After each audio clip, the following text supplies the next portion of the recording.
Hey everybody, welcome to the Shake Up. You knew this video was coming. I wanted to go over that Derby Day score. I tried to clip it from the live stream. This was all done live, but when I clipped it down, it's still like 30 minutes long. So I just wanted to do it. A lot of people were asking how I got to what I got to for the major score. Uh, if you guys want to see it in real time, you can watch it on the Derby Day stream on my YouTube page. So this is going to be like a condensed version. I want to get some of these videos down to like 5 or 10 minutes. But anyways, so the score came on Derby Day at Churchill Downs, second race. It was a maiden special weight, 115,000 turf route race. And turf is not my best surface. But the real reason why I knew this was a race to go after had more to do with the day before than it did this particular race. So on Oaks Day, I'm going to bring up the charts for Oaks Day. Watching the turf sprint. So the first turf sprint route race that day was in the 5th race. And I don't think I was interested in this race at all. I wasn't making a lot of plays that day, but I just want to point out that the 2-horse won going wire to wire. So, you know, nothing really clicked. He was 8-1. The second turf race that day was the race that we set out. I thought Aunt Pearl, and so did the public, basically had this horse bet down to 30 cents on the dollar.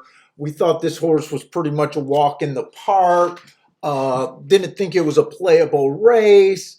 I don't even think we watched this race live on the stream. I think we were paying attention to Gulfstream at the time.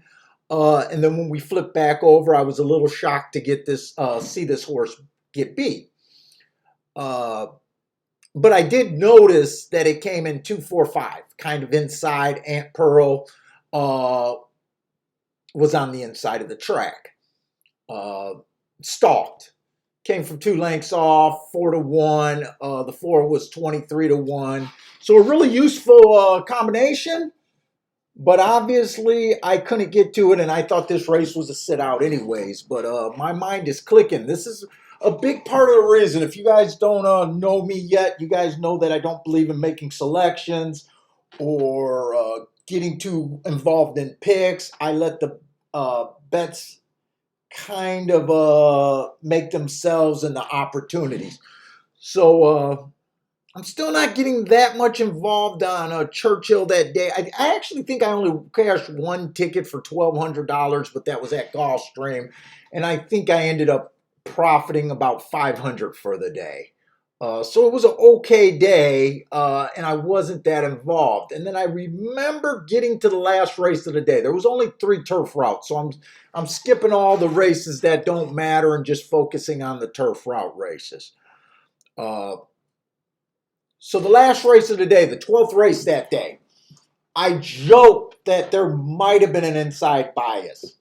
I said, I'm a little interested. I'm not convinced.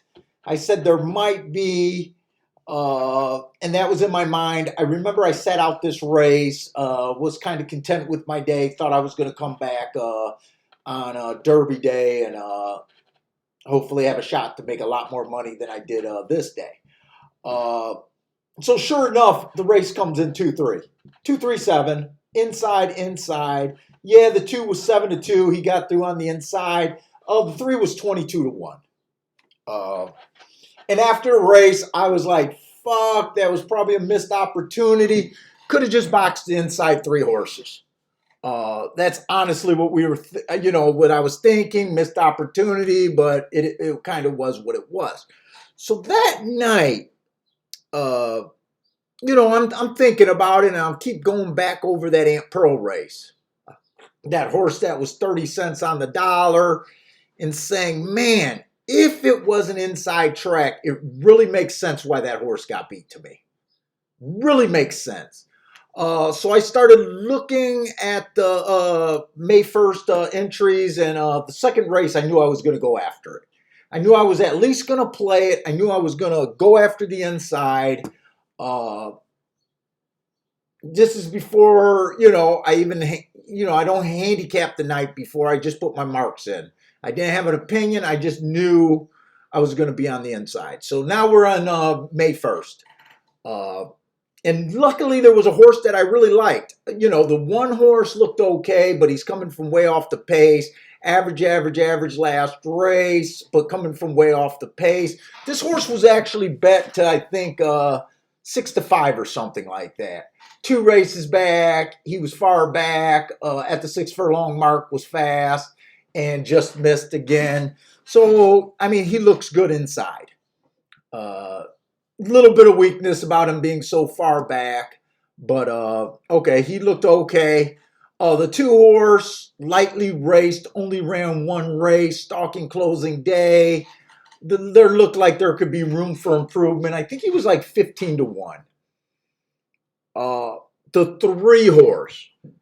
Now the 3 horse, I couldn't throw out because of the inside. He was stretching out. He was trying turf for the first time.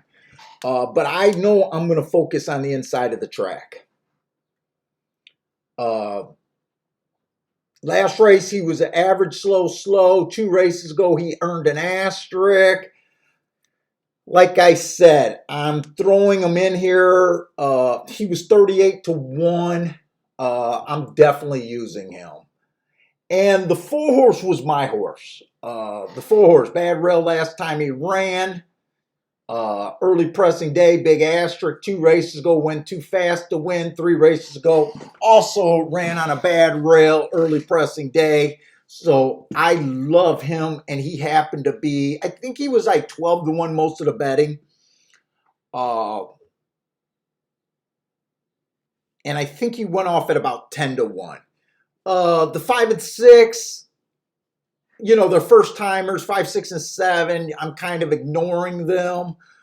Like I usually do. The 8 horse, if I think it's inside of the track, he's just too far out for me, even though he has an excuse. Same with the 9, 1 race sample. The 11 looks good, but like I said, I was convinced, or at least I convinced myself that it was going to be inside. I think the 13 was scratched, if I'm not mistaken. So anyways, it came down to making the bet, and like I said, 4 was the best marked horse. Looked to me like 4 and 1 were the best 2 horses on paper that had the inside.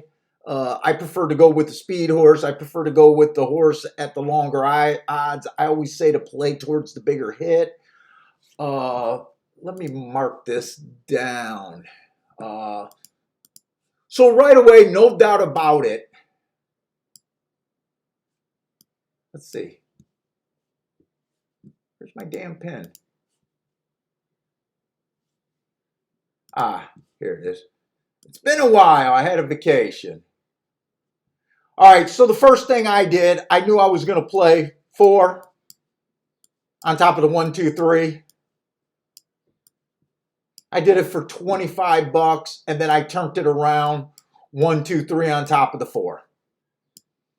And then I bet 4 to win. 12, 10-1, like he was a win bet. And then I'm sitting there. So I'm sitting there for a little bit. I actually got this bet in pretty early and got my thing. And then I started thinking, wait a minute. I realized that the 3 was 38-1. The 2 was 14, 15-1. My 4 is 12-1. So I did a couple more bets. I decided to do a $10 exacta. 1 on top of the 2, 3, 4. Knowing that if it came in 1, 4, I got the 1, 4 10 times here. I got the 1, 4 10 times or 25 times there. So I got it 35 times, even though he was a chalk in that. I thought it was going to pay all right. So I got that for another 10 times. And then I did a box.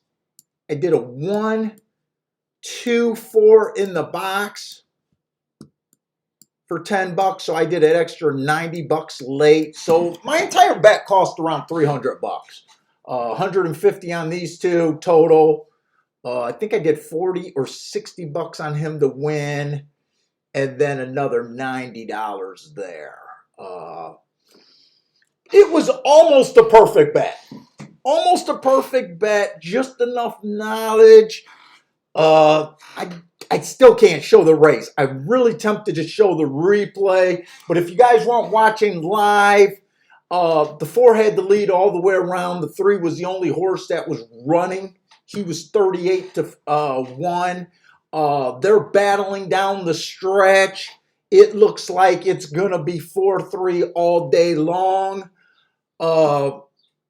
If you guys watch the videos, I'm yelling at my wife because she's running the vacuum during the stream. That's part of why the clip wasn't that good. But anyways, it came in 3-4. Came in 3-4. I only hit this bet right here. It was almost a perfect bet, and I'll say almost a perfect bet because I didn't have any money to win on the 3. 3 ended up nosing out the 4, 38-1, over 10-1.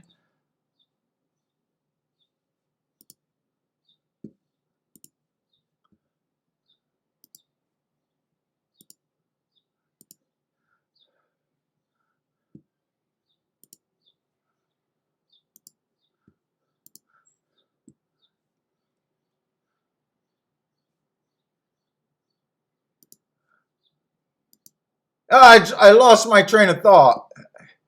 I'm trying to pull up the chart for this race.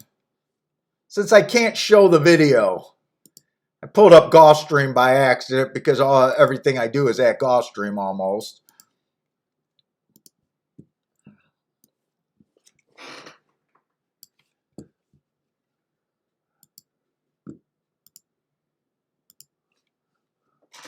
I can't, oh, it's not a PDF, so I can't write it. So the 3 ended up winning 38-1, over 10-1.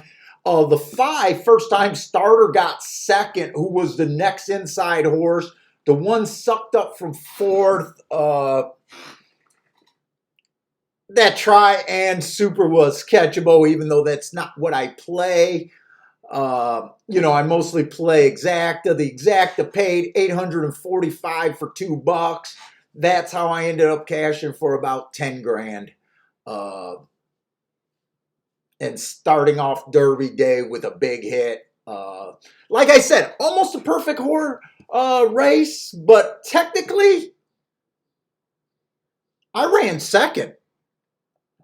Didn't have a win bet, but the little information, knowing how to read the track, being able to make adjustments, being able to recognize when an opportunity is worth going for and not, are all things that we try to do on handicapping with Paul, and